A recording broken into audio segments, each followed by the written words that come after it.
has also created an opportunity to build back better. Building back better. Plan to build back better. It's about building this country back better. The Great Reset. Build it back better. We must build back better. Build back better. To build back better. To build back better. Build back better. Build back better. A unique opportunity to reset our global agenda. An unprecedented opportunity to rethink and reset the ways in which we live. It's almost as if they're reading from the same script, pushing the same agenda and narrative, promoting the utter evisceration of our personal liberties, wealth, and prosperity. What a coincidence.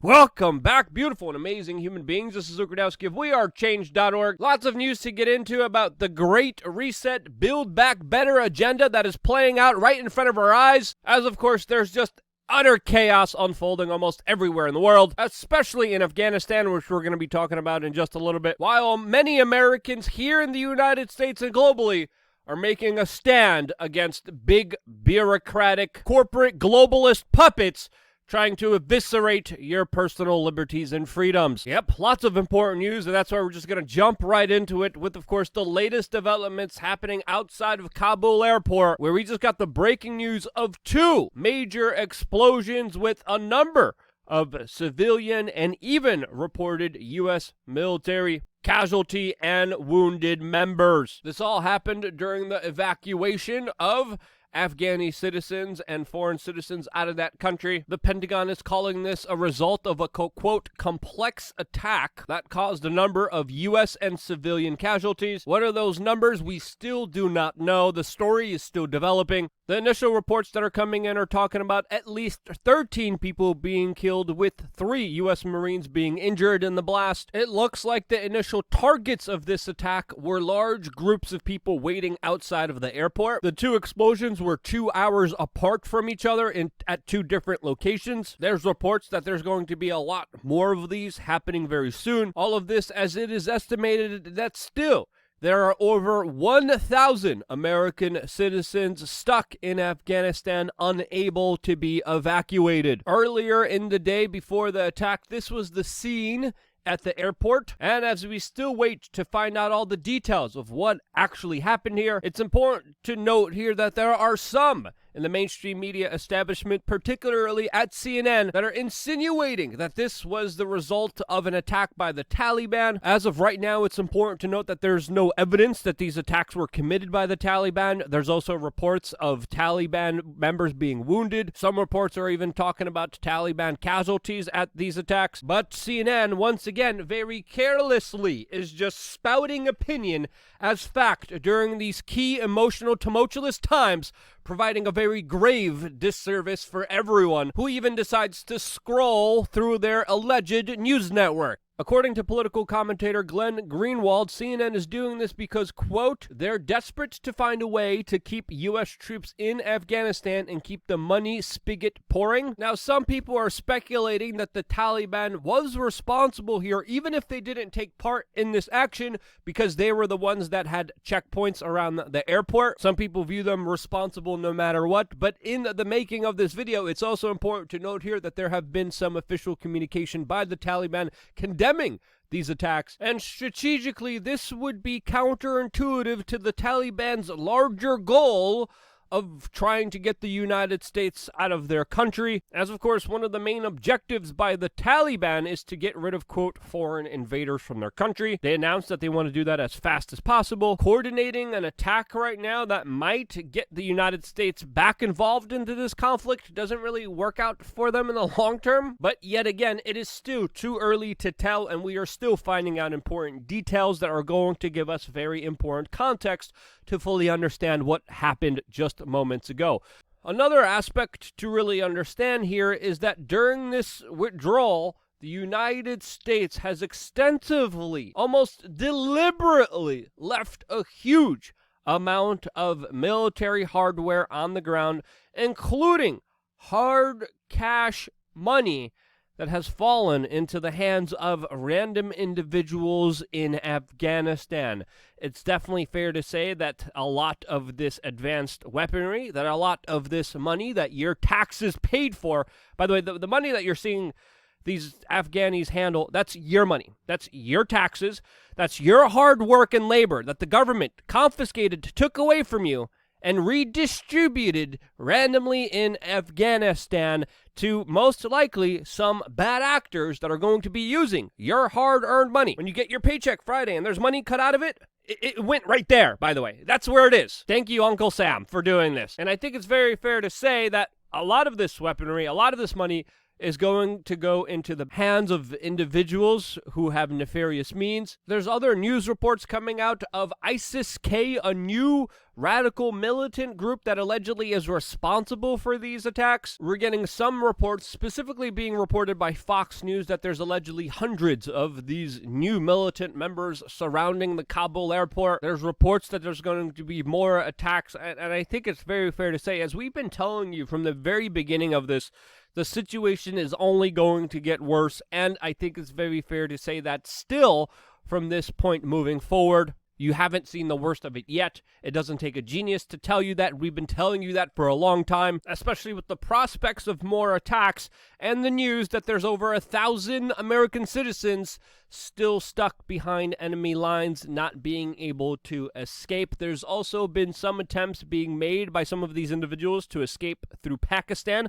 A lot of those individuals are being sent back, as there's news that the Taliban won't let anyone through these crossings, but we're getting images of people outside of the airport in huge groups where these attacks just happen. There's also reports of countries sending people back after crossing the border illegally from Afghanistan. And while all of this is happening, it's also important to note here that the Biden administration has been appeasing the Taliban throughout all of this. There's also a lot of reports of the U.S. administration giving them a large swap of money. Biden has been accused of pandering to the Taliban. And it's important to note here that Biden did make requests that the Taliban denied. Biden is going along with what the Taliban is telling them that they want to do in this situation, especially with a request earlier that was made to extend the evacuation efforts, which the Taliban said no. Biden said, okay. This is the same Taliban that allegedly announced that it will be fighting climate change, I kid you not, as some Taliban members are trying to present more of a, quote, modern and inclusive image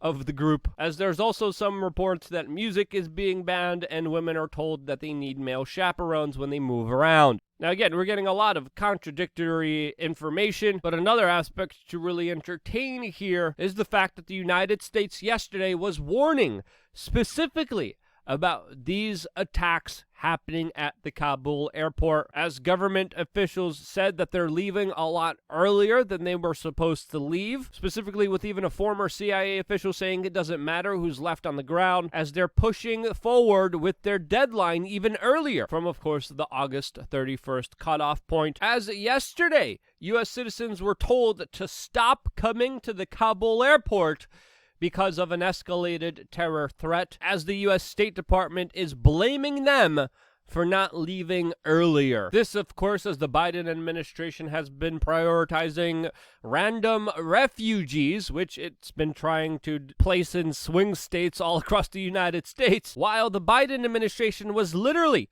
telling the military not to leave the airport and not to go to rescue any American citizens outside of it, as of course many American citizens couldn't get to the airport because of the roadblocks. So the U.S. Secretary of State Blinken blaming people for not leaving is absolutely a shameful look. But with the United States knowing that there's going to be major incidences outside of the airport, telling American citizens not to be there, having the head of the CIA meet directly with the head of the Taliban, which previously was a CIA target, who previously was tortured at Guantanamo Bay and released by the U.S. federal government leads to a lot of potential serious questions about what is actually going on here. With direct foreknowledge of this latest attack, the head of the CIA directly going to meet with the head of the Taliban, who was one of their alleged targets beforehand, who was in U.S. custody, who was in Guantanamo Bay, who was freed by Donald Trump, now is at the helm of the Taliban in Afghanistan, really raises some serious concerns. What's going on here? I don't claim to know, but a lot of this stinks to high heaven. What do you think's going on? Let me know down in the comment section below. I, of course, still have a lot more to say, by the way. And holy cow, there's so much news. I even forgot to talk about how this independent media organization is continuing. We're going to get into that just a little bit, but I got so much more to say. I'm going to say a lot more of it specifically on LukeUncensored.com. Seriously, we have so many important topics to get into. It's such a huge media day today. Another video later on today, LukeUncensored.com. If you haven't signed up for that, what are you waiting for? Click the link down in the description below. Check it out because there's some other very important information to get into that is a little bit more spicy, a little bit more controversial, that of course we could freely talk about in an open manner, all specifically on LukeUncensored.com. And just on this topic alone, I think it's fair to say that this will definitely get way worse from here than the situation already is right now. It's already very tumultuous. It's already very bad. The administration is absolutely wrong in so many different ways. Yes, the pullout was long overdue, but the way that it was conducted was absolutely, almost deliberately incompetent and criminal in nature, that is going to have severe, long-lasting ramifications that not only the people of Afghanistan will feel, but also the people in the United States. What do you think is going to happen when you bomb a country for over 20 years, attack it indiscriminately? There's been accusations of hospitals, civilians being targeted in that country. Why do you think the Taliban's being greeted with applause, with crowds literally going out to greet them in town squares in Afghanistan? Why do you think that is happening? What do you think is going to happen when you arm them with Black Hawk helicopters, drones, and the latest and greatest U.S. military technology with a boatload of cash, which the Biden administration is still sending to this day to the Taliban, and then you're going to randomly take tens of thousands of them and send them to the United States? What do you think is going to happen? When you look at that recipe, what does it shape up to? What is it going to lead to? What is it going to create? Again, everything that this administration has been doing has almost been deliberate to create chaos out of this entire situation. And believe it or not, this is not just incompetency.